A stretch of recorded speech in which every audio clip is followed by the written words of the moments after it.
Can I statement quick lang? Statement lang na mabilis, okay? Okay na? Okay. Ayan po mga kababayan, ating panoorin po dito sa video na to yung interview dito kay Senator Alan Peter Cayetano. Pero bago ho yan mga kababayan, huwag ho natin kalimutan i-like, share at subscribe tong mga videos na to nang sa ganun napapanood dito ng ating mga kababayan dito at sa iba't ibang bansa. Eto na po tayo mga kababayan. Yung main concern ko ngayon bilang minority leader, bilang tagapagsalita ng minority, bilang isang nasa oposisyon, ay yung tingin sa atin ng buong mundo. So, dalawa pong main concern. Una, meron tayong mahigit 10 milyong Pilipino na nasa abroad. Napakaraming Pilipino nagka-travel everyday. Pangalawa, yung investment sa ating bansa. Hindi sustainable yung paraan kung paano natin ina-address ang corruption, ang massive corruption. We have to address it. We have to address it. We have to be decisive. Kailangan may major reforms, tunay na pagbabago, kailangan may makulong. Pero the way we're doing it, na parang circus araw-araw, lubusan na apektuhan ang image ng ating bansa. I'll give you an example.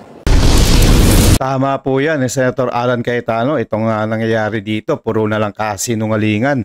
Itong BBM administration, ang dami na nilang talagang mga twists. Everyday na lang po may mga twist na mga drama na kung saan na may mga kasunugan na yan, ayaw po talaga nilang makulong at ayaw po talaga nilang mapaya dito sa mga pinaggagawa nilang pagnanakaw na to mga kababayan. Ang gusto lang naman natin, ilabas nila yung mga katotohanan para naman makulong at ibalik na yung mga pera na mga kanilang pinagnanakaw. Ito po mga kababayan, ituloy na po natin yung video na to. Yung paggising natin ngayong umaga, yung issue tungkol kay Senator Joel Villanueva. Okay, all senators can defend themselves. Sa minority, they can defend themselves. I'm really hoping na nagkamali lang si Ombudsman Remulla at mali ang binigay ng staff niya kasi malinaw na malinaw, dinismiss na yung kaso na yan. Klarong-klaro po yan. Wala siyang isusulat sa Senate President sapagkat na-dismiss na yung kaso na yan. At kung titignan mo bakit na-dismiss, malinaw na hindi marireverse. First, ang pirma ni Joel doon ay forged. Hindi niya pirma. Pangalawa po, ang nakalagay sa letterhead, Buhay Party List. Siya po ay representative noon ng CBAC Party List. No? So this is not even a debatable matter. So I know Boying Remulla. He is a man of duty. May sense of duty yan. Nabasa ko mga statements niya bago siya maging ombudsman. Naniniwala ako gusto niya ng tunay ng pagbabago. Marami akong issues na hindi agree sa kanya, but I see his sincerity na gusto niyang parusahan ang dapat parusahan. Unfortunately, parang naging circus nga, palakasan ng palakpak.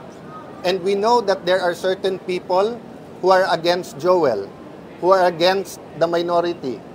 So, habang ginugulo ito ng mga mastermind, sila'y nakakawala. Isipin niyo po, no? Kung unang araw na sinabi ng Pangulo, mahiya na Physical harassment sa inyo in part of the opposition? Let's see, after Ombudsman Remulla sees the documents na pre-provide na rin. Yung iba dun, sa inyo sa media na mismo, lumabas. Yung iba kay Senator Joel, di ba? So sa akin, right now, benefit of the doubt, nagkamali lang. Right now. Pero yun nga, makikita nyo tuloy ngayon, in context ng flood control, na talagang yung iba sa amin ay target talaga. Sir, sinong umaatake sa inyo? Sino? Sorry? Sino ang umaatake sa inyo sa Senado? Well, many, but definitely the mastermind. Of course. Hindi ba we've named it many times, and of course lumalabas ngayon sa hearing hanggang kay Mr. Zaldico. But wala naman, kayo ba naniniwala kayo hanggang dun lang yon? I don't think there's one mastermind. I think it is a group of people who came together, maybe stumbling into it. Ayan nga po mga kababayan, itong mga mastermind na to, syempre unang-una yung mastermind nila, walang iba kundi itong presidente natin. At saka yung mga kasabwat dyan, yung mga kasindikato niya, itong sila Congressman Romualdez, sila Saldico, at saka yung mga ibang mga maliliit na aso dyan, yung mga nasa congressman na yan, yung mga tumatanggap ng mga kickback dito sa mga DPWH. Syempre naman po, itong mga nasa administration na to, ang gagawin nila, ipaiimbestigan nila yan, yung mga against dito sa government para naman po mapagtakpan yung kanilang mga kasalanan. Pero itong mga taong nadadawit dito, yung mga kaalyado nila na itong mga mandarambong, yung mga magnanakaw na to na walang iba kundi itong mga sila BBM, itong sila Romualdez, sila Saldico, tsaka ibang mga congressman na yan, hindi naman nila kinakasuhan mga kababayan. Talagang itong administrasyon na to, which is parang mga circus talaga, hindi talaga, itong administrasyon na to is parang nasa circus eh. Talagang nilalayo nila yung mga mastermind dito para pagtakpan yung mga baho nila, which is alam naman natin bilang mga Pilipino at obvious naman yung mga ginawa nila sila naman yung masalarin diyan, yung mga magnanakaw na yan. Gumagawa lang sila ng mga istorya na para ilayo itong mga ilihis, itong mga kasong to na magdadawit sa kanila na para sila ay makulong. Pero huwag ho kayong mag-alala mga kababayan, may hangganan din to. Dahil hindi po lahat ng magnanakaw ay mananaig dito. May makukulong din itong mga kababayan. Huwag ho kayong mag-alala. Narinig is that nalulun sa sugal sila Bryce at kailangan nila ng pera. So wala naman sa usapan Ghost, napunta sa Ghost, nagustuhan nila, natuto, in-export din nila sa ibang district engineer. That can be true or not. But until now, I have not heard from the DPWH, from the ICI, DOJ, or Ombudsman a working theory. Napaka-importante sa kahit anong investigasyon ng krimen, ano yung kwento, ano yung narrative, ano yung working theory. Kasi doon mo makikita yung motibo, di ba? And obviously, RJ, we have some people in our minds, but we'd rather the evidence speak for it. Hindi ako naniniwala doon sa mag-name ka muna to follow yung ebidensya. Doon ako sa lumabas muna yung ebidensya, tapos alam na natin kung sino. Diba? So all throughout, yung kay President Erap, kay President GMA, yung yung mga investigasyon in the past, diba? Nauna muna yung ebidensya, saka kami nagsalita. So yun lang pakiusap namin. Kaso po dito, Senator Alan Peter Cayetano, yung mga ebidensya ginagawa nila, sinunog na nila, tinusta na nila. Napakagaling nyo talaga, ano? Talagang kayo, ginagawa nyo na lahat para yung mga lokohin ng mga taong bayan. Nandito na tayo eh. Andyan na yung mga ebidensya. Ngayon, sinunog nyo pa. Tsaka yung mga DPWH na yan, kung alam nilang nasunog na yan, ba't di man lang nila ni-recover? Which is talagang sinabotahe po ito, mga kababayan.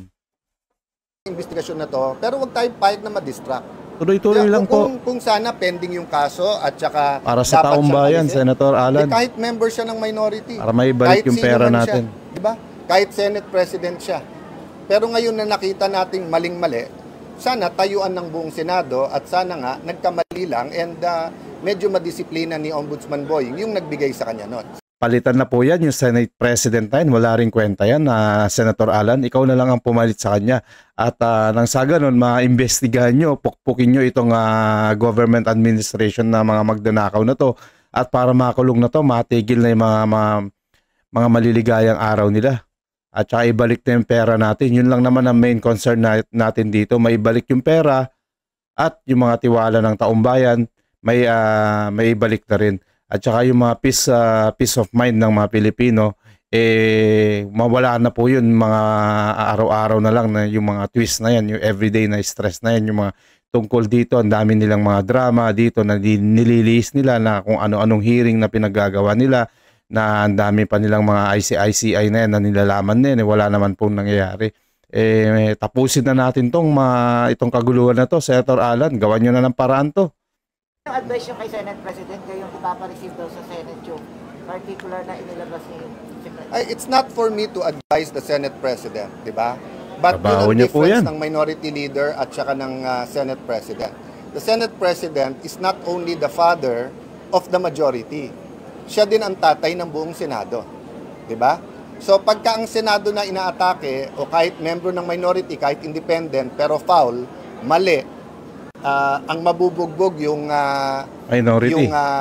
institusyon, tandaan nyo, 24 lang kami. So napakadali na maglabas ang ombudsman para sa 8 siyam and then gibain ang Senado. But I'm not ready to say that intentional to sa part ni Ombudsman Remulla. Ako'y naniniwala, mali yung Remember, saan ba nag-umpisa to? Isa lang, kay dating Secretary Leila de Lima. Na sa kagustuhan niya, ipakita na patas siya, hindi lang kalaban ng Aquino administrasyon ang kinasuhan din si Joel Villanueva kahit na walang pweba, walang ebidensya, at kahit mali. Kahit sa confirmation hearing niya, inadmit niya na kulang na ang pirma, ang letterhead, buhay party list. Ang pirma, hindi pirma ni Joel, tinuloy pa rin niya. Di ba? So, yun, Ombudsman Remulla does not deserve advisors like Leila de Lima kasi mapapahamak ka lang. Mapapahamak. Unfortunately, malakas ang boses ngayon sa administrasyon at sa House of Representatives for her own purposes. Ayan po, si Leila de Lima, nangangaw naman, hindi ho natin makalimutan yan dahil nadawit na rin yan at nakulong nung siya ay nasa Department of Justice, mga kababayan, di ba? Nakulong po yan, sangkot po dito sa mga droga-droga, yung mga lagay-lagay sa kanya ng mga drug lord, kaya po nakulong yan, nasangkot po yan. Ngayon po, nagngangaw na naman, nagpapansin, na sumasama dito sa paninira, dito sa mga pro-Duterte, para naman makabawi dito sa yung pagkakulong sa kanya. Yan po yung mga tactics ng mga aso-aso na yan, na isang kasama yan si de Lima na yan. This is not for the people. It's their own politics. Sir, i-raise nyo rin po ito bukas since sasalang sa budget ng Ombudsman. I'm waiting what his response after he reviewed this, di ba? There are some debates for me that are worth it. There are some debates na it's just a show, di ba? So sa akin, whether harapin siya o hindi sa budget, it's a matter of what's right or wrong. Assuming he wants to reverse that, may proseso yan. Kung gusto niya i-revive, may batas yan, may proseso. Pero hindi naman pwedeng biglang susulat ka at sabihin mo yung mas maagang desisyon na re-reverse na later on ang masusunod. Di ba? Hindi naman pwede yun. Sir, malinaw yun. Walang due process nun. Martial law na tayo nun. Malinaw talaga yan dahil kinakampihan nga po nila itong administrasyon ni BBM. Dahil yung mga yan, yung mga nakatalaga dito sa gobyerno, talagang gagawin nila lahat para maprotektahan lang yung kanilang mastermind na itong si BBM na number 1 na magnanakaw, mga kababayan. Sir, kautulang ni Remulla pero talpak na agad yung informasyon yata at yung pinahayag. It happens, and as I said, let's give him time to review it. Malinaw naman yung mga dokumento. So I'm looking at the bigger picture. The news here for me is not the mistake, but rather, is it an unwitting, kasi pwedeng wittingly or unwittingly yung atake sa Senado. Unwittingly na yung ibig sabihin, di mo sinasadya, hindi mo alam atake. Kasi finid ka ng mali. Wittingly means talagang nag-target ka, and I don't believe Ombudsman Remulla will do that. I think his heart is in the right place, pero napakaraming boses. Remember, no? Bawat distrito na may project ang 15 contractor na to, nagtuturuan na yan. Kasi may politika dyan eh. May naglalaban na mayor dyan, may naglalaban na governor dyan, may naglalaban na congressman dyan. Diba? Sa national, ganun din. Bawat gawin ng pink, galit DDS, galit yung Marcos, galit. So, iba-iba na kampihan ngayon. But yun nga ang point ko po, di ba? When does politics give way? First, bansa na natin tinatamaan eh. Mga Pilipino, pag nagta-travel, kinakansyawan na, nakorap kayo eh. Sobrang kayaan na nga po itong inaabot ng ating mga kababayan, lalo na itong mga OFW dyan kapag yun nasa mga ibang bansa sila. Ngayon, tayo po yung mga topic of the day, yung mga bansa nyo, ganito, mga korap. Wala man lang nangyayaring hindi pa nahuhuli yung mga magnanakaw na yan. Which is hindi po magandang halimbawa itong BBM administration na to, Senator Alan. Dapat talaga itong mga to makulong talaga at sibakin na at para mamuno na yung mga karapat-dapat na leader para pangunahan itong pagbawi dito sa ating mga pera at na makaangat na rin itong bansa natin at makabawi na rin dito sa mga kabalbalan na ginawa ng mga kawatan na to. Bilangin nyo duda ko walang 10,000 taong involved dito eh. Sama mo na lahat ng DPWH, sama mo na buong Kongreso, sama mo na ilang kabinete.